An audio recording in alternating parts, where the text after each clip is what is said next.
नमस्कार दोस्तों। एक बार फिर से आप सभी लोगों का बहुत बहुत स्वागत है आपके अपने इस यूट्यूब चैनल पे।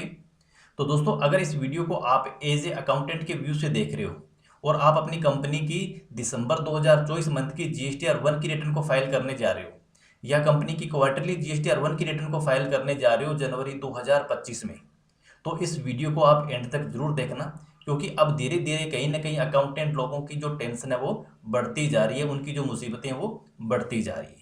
क्योंकि बात करें अपने एज ए अकाउंटेंट के व्यू से, तो एक अकाउंटेंट हर मंथ जीएसटीआर 1 की रिटर्न और जीएसटीआर 3 भी रिटर्न को फाइल करता है। जीएसटीआर 1 जब वो फाइल कर रहे हैं तो उसके दिमाग में कोई ज़्यादा टेंशन नहीं होती। टेंशन इसलिए नहीं होती क्योंकि आज के टाइम में हर बिजनेस के अंदर पर्टिकुलर एक अकाउंटिंग सॉफ्टवेयर यूज होता है, और जो टोटल हमारी इन्वॉइसिंग होती है, जो सेल इन्वॉइस जो हम कस्टमर को इशू करते हैं, वो सारा अकाउंटिंग सॉफ्टवेयर से जनरेट करके देते हैं। तो इसलिए हमारी जो सेल है वो प्रॉपर में अपडेट होती है। या अगर हमारे द्वारा कोई क्रेडिट नोट या कोई डेबिट नोट इशू किए हैं, वो भी अपने अकाउंटिंग सॉफ्टवेयर से करते हैं। तो अब कह सकते हैं कि जो जीएसटीआर 1 है वो हमारा बुक्स ऑफ अकाउंट्स यानी कि अकाउंटिंग सॉफ्टवेयर के अंदर एनी टाइम प्रीपेयर ही होता है, वहाँ पर हमें कोई ज़्यादा दिमाग लगाने की जरूरत नहीं होती।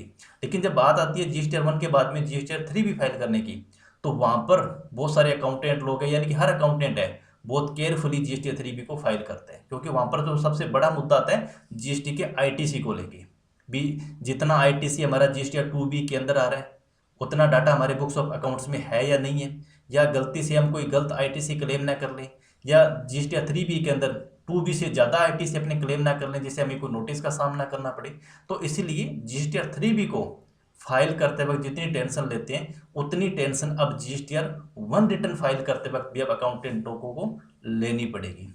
क्यों लेनी पड़ेगी वो इस वीडियो के अंदर अपनी डिटेल के साथ डिस्कस करेंगे, और साथ के साथ उनको अपने अकाउंटिंग सॉफ्टवेयर के अंदर डाटा को किस तरीके से मैनेज रखना है वो भी इस वीडियो के अंदर अपनी डिटेल के साथ डिस्कस करने वाले हैं। तो सबसे पहले अपने जो जीएसटी पोर्टल पर अक्टूबर 2024 के अंदर जो एडवाइजरी आई थी उसको अपने एक बार देखते हैं। एडवाइजरी के अंदर जो इन्होंने टाइटल दिया था भी यही था भी hard locking of auto populated liability in GSTR 3B, यानी कि अब हमारा जो टैक्स डिक्लेयर होता है वो जीएसटीआर 3B से डिक्लेयर होता है।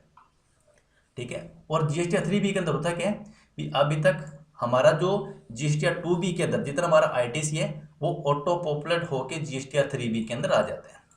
ठीक है, और जितनी हमने जीएसटीआर 1 के अंदर जो सेल डिक्लेयर करी है वो भी 3B के अंदर जाएगी। ठीक है, लेकिन अब गवर्नमेंट ये कह रही है भी जब बहुत सारे ऐसे बिजनेसमैन, बहुत सारी ऐसी कंपनियां जब अपनी एनुअल रिटर्न को फाइल करती है तो वहां पर उनके जीएसटीआर 1 और जीएसटीआर 3B के अंदर जो उनकी आउटवर्ड सप्लाई होती है और आउटवर्ड सप्लाई का जो टैक्स होता है वहां पर डिफरेंस आ जाता है। गवर्नमेंट चाहती है भी इस डिफरेंस को खत्म किया जाए, तो इसीलिए गवर्नमेंट ये कह रही है भी अब आपका जो आउटपुट, आपकी जो लाइबिलिटी यानी कि आपका जो सेल का डाटा है, अब हम उसको जनवरी 2025 से फ्रीज करने जा रहे हैं। कहने का मतलब भी आपने जीएसटीआर 1 की रिटर्न को फाइल कर दी और आपने जितनी आउटवर्ड सप्लाई आपकी डिक्लेयर कर दी, जितनी आपने सेल डिक्लेयर कर दी, टैक्सेबल सेल और प्लस टैक्स फ्री की सेल, वो सारी की सारी सेल अब आपकी ऑटो पॉपुलेट होकर 3B के अंदर आ जाएगी। अगर आपका जीएसटीआर 1 सही है तो जीएसटीआर 3B भी सही है।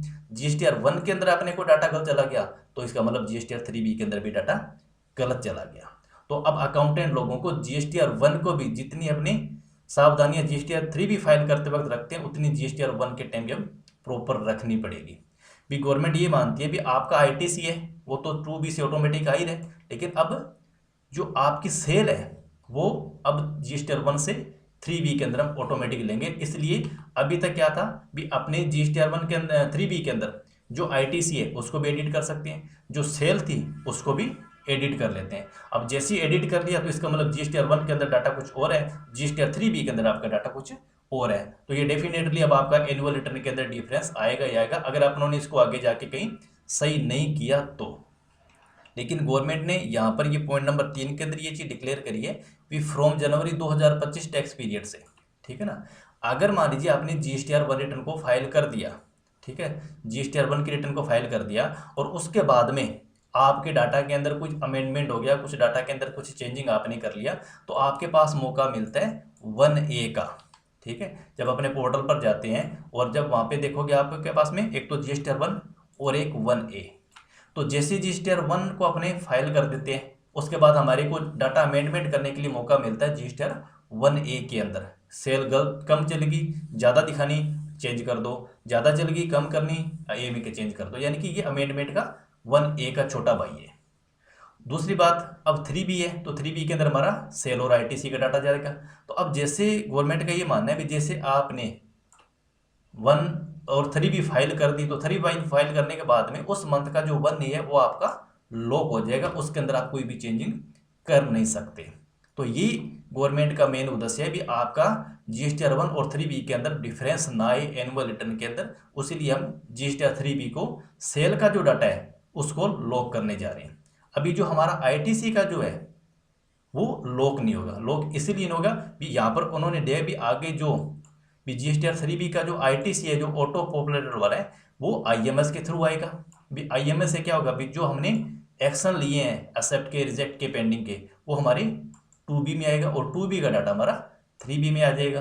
तो अब गवर्नमेंट ये कह रही है भी 3B के अंदर क्या होगा जो हमारा ITC RCM का भी होता है, तो अब RCM का IMS में तो दिखता नहीं है, तो इसीलिए ITC का जो डाटा जो एडिट करने का ऑप्शन है वो अभी एज इट इज चलेगा। लेकिन गवर्नमेंट ये कह रहे है भी आप फर्दर आपकी इसकी सूचना भी दे दी जाएगी जब इसको लॉक करना होगा। लेकिन गवर्नमेंट फिर यही मान रही है भी आपकी जो आउटवर्ड सप्लाई है उसको हम एक बार फ्रीज कर रहे हैं, उसको 3B के अंदर आपको चेंज करने का मौका नहीं मिलेगा।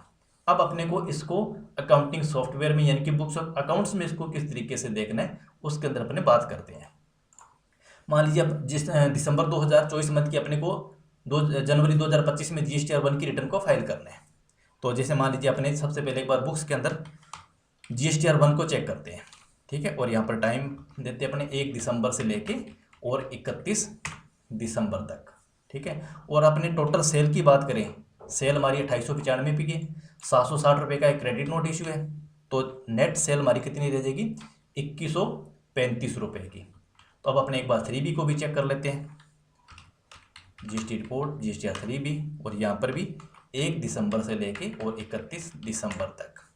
तो यहाँ अगर अपने बात करें सेल की, यानी कि टोटल हमारी आउटवर्ड सेल है टैक्सेबल सेल, यहाँ पर भी 2135 रुपये ही आ रहा है। तो इसका मतलब क्या हुआ भी GSTR 1 रिटर्न फाइल करने से पहले आपका GSTR 1 का डाटा और GSTR 3B का डाटा बिल्कुल ओके है, यहाँ तक कोई दिक्कत नहीं है। यानी कि अब आपका बुक्स ऑफ अकाउंट दिसंबर महीने के अंदर रिटर्न वाइज अगर अपने देखें तो सही है। लेकिन जैसे मान लीजिए अपनों ने दिसंबर 2024 मंथ की GSTR 1 की रिटर्न को फाइल कर दिया, तो फाइल करने के बाद क्या होगा, अब हमारा बात आएगी GSTR 3B फाइल करने की 14-15 तारीख के बाद की बात। तो अब मान लीजिए अपने जैसे GSTR 3B को फाइल करेंगे तो अपने को एक बार डाटा जरूर चेक करना है। तब अपने क्या करेंगे भी अपने GSTR 1 और 3B के डाटा को चेक करेंगे। लेकिन अगर आपने बुक्स में चेक कर लिया तो बुक्स में तो जितना आपका डाटा 1 में दिखेगा उतना ही 3B में दिखेगा। लेकिन तब आपको इस तरीके से नहीं देखना, बुक्स का 1 और बुक्स का 3B आपको तब नहीं मिलाना जब आपने दिसंबर 2024 मंथ की GSTR 1 की रिटर्न को अगर आपने फाइल कर दिया है तो तब आपको किस तरीके से मिलाना है, तब आपको जो आपने एक्सेल फाइल एक्सपोर्ट करी थी अकाउंटिंग सॉफ्टवेयर से, आप उसको पोर्टल पे जाके ऑनलाइन भी देख सकते हो। तो जो आपने एक्सेल फाइल एक्सपोर्ट करी थी वो एक्सेल फाइल आपके पास होगी, उस एक्सेल फाइल को अपने को ओपन करना है, ठीक है। यहाँ पर आपका सारा का सारा डाटा आ जाएगा भी आपकी टोटल B2B की सेल कितनी है, B2C की सेल कितनी है, क्रेडिट नोट कितने हैं, डेबिट नोट कितने हैं, सारा डाटा आपके एक्सपोर्ट के अंदर सेव पड़ा है, क्योंकि ये वो डाटा है जो अपनों ने GSTR 1 के अंदर फाइल किए हैं। तो अब यहाँ आपको क्या करना है, सिंपल सा तरीका आपको मैं बता देता हूँ। आपको आ जाना है यहाँ पर HSN वाइज समरी के अंदर, ठीक है। और इस HSN समरी के अंदर आपको करना क्या है, आपके यहाँ पर देखने को मिलेगा ये टैक्सेबल वैल्यू का कॉलम, ये वाला। अब आपके यहाँ पे जो टैक्सेबल कॉलम है जितने भी यहाँ पर अमाउंट है इसका आप एक बार टोटल लगा के चेक कर लो। जैसे मान लीजिए मैंने यहाँ पर इसका टोटल लगा लिया और ये टोटल आ गया 1840 रुपये का, और ये अपने लगा लेते हैं इसका टैक्स का भी और ये भी टैक्स का भी। इसको अपने करते हैं थोड़ा सा बड़ा। जैसे मान लीजिए अब यहाँ पर क्या हुआ भी मेरी जितनी दिसंबर 2024 मंथ में जो मैंने GSTR 1 फाइल करी है उसके अंदर मैंने टोटल सेल 1840 रुपये की डिक्लेयर करी है, और 85 रुपये 90 पैसे और 85 रुपये 90 पैसे का मैंने टैक्स भी डिक्लेयर किया है। आप चाहो तो HSN वाइज समरी से भी मिला सकते हो, या आप टोटल आपकी B2B और B2C की सेल कितनी है उन दोनों को काउंट कर लो, टोटल आपका 1840 रुपये ही आएगा। क्योंकि HSN के अंदर क्या होगा आपकी नेट सेल आ जाती है, रिटर्न वगैरह होने के बाद जो भी है आपका नेट डाटा यहाँ पर आ जाएगा। लेकिन अब मान लीजिए जब आपने GSTR 1 को फाइल किया तब आपकी सेल थी 1840 रुपये की, और अब आप उसके बाद में GSTR 3B को फाइल करोगे। तो 3B फाइल करने के बाद जब जैसे आप 3B को देखोगे तो 3B के अंदर देखो आपका डाटा क्या आ रहा है, 1/12 से 31/12 का टाइम पीरियड, और यहाँ आपकी जो सेल आ रही है वो 2135 रुपये की आ रही है, और 101 रुपये 33 पैसे और 101 रुपये 33 पैसे आपका टैक्स भी बन रहा है। तो इसका मतलब क्या हुआ भी 2135, यानी कि अब आपकी 3B के अंदर सेल है जो ज़्यादा आ चुकी है बुक्स के अंदर। तो अपने बात करें यहाँ पर 2135 की, ठीक है, और टैक्स की बात करें तो 101 रुपये और 33 पैसे। तो अब इसका अगर अपने टोटल देखते हैं क्या डिफरेंस रहता है, तो अपन 2135 माइनस 1840, तो इसका मतलब 295 रुपये की आपकी सेल के अंदर कुछ ना कुछ अमेंडमेंट हुआ, सेल आपकी इंक्रीज हुई है। अब वो कितने परसेंट वाली इंक्रीज हुई है, 5% की हुई है, 12 की हुई है, 18 की हुई है, वो अपने को बुक्स के अंदर अब चेक करना पड़ेगा। तो कहने का मतलब आ गया ये तो आपका 295 रुपये तो आ गया टैक्सेबल वैल्यू का डिफरेंस, और 15 रुपये 43 पैसे आपकी टैक्स के अमाउंट का भी डिफरेंस आ गया। तो ये गवर्नमेंट यही चाहती है भी आपने 1840 रुपये जो GSTR 1 के अंदर डिक्लेयर कर दी, जबकि आपको 2135 करनी थी, ठीक है, 295 रुपये आपने कम करी, तो अब आपको 295 रुपये का ये जो आपका सेल है आपको इसको 1A के थ्रू अमेंडमेंट अप करना पड़ेगा। कितने परसेंट वाली सेल है, B2B की सेल है या B2C की सेल के अंदर इंक्रीज हुआ है, वो हमने को बुक्स ऑफ अकाउंट्स को देखने के बाद ही पता चलेगा। तो कहने का मतलब गवर्नमेंट ने तभी ये जो हमारा GSTR 1A का जो नया रिटर्न जो हमारा प्रिपेयर हुआ है GSTR 1A वाला, ये इसीलिए हुआ है भी ताकि आपका 1 के अंदर कोई भी करेक्शन हो, कोई भी डाटा अमेंडमेंट हो, तो आपको उसको 1A के थ्रू आप उस गलती को सुधार सकते हो। क्योंकि अब GSTR 3B के अंदर क्या होगा, ITC, और ITC अब आपका इस IMS से भी आ ही जाएगा, 2B से ऑटोमेटिक जनरेट हो ही जाता है। तो इसीलिए आपको 1A का चांस मिला भी, आपको 3B फाइल करोगे तो उससे पहले आप 1A कर सकते हो, 3B कर दी फिर उसके बाद 1A नहीं हो सकता। तो इसीलिए जो GSTR 1 और 1A के अंदर जो आपका रिकॉर्ड रहेगा वही आपका 3B के अंदर जाएगा।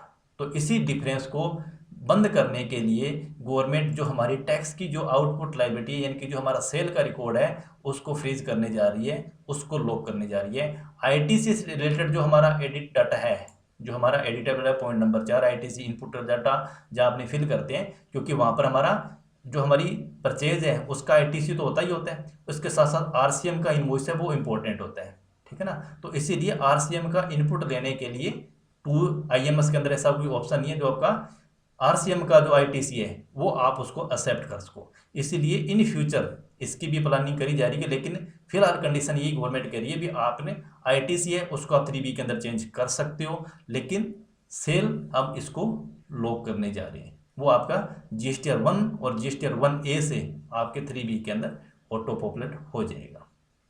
तो भाई एज अकाउंटेंट व्यू से ये जो धीरे धीरे रोजाना ये जो नए नए चेंजिंग हो रहे हैं, आपको क्या लगता है भी ये सही हो रहा है, या अकाउंटेंट लोगों के लिए मुसीबतें दिनों दिन, टैक्स प्रोफेशनल लोगों के लिए मुसीबतें दिनों दिन बढ़ती जा रही हैं? कमेंट करके जरूर बताइएगा, और वीडियो पसंद आई तो लाइक जरूर कर देना, और चैनल पर पहली बार आए तो चैनल को सब्सक्राइब भी जरूर कर देना।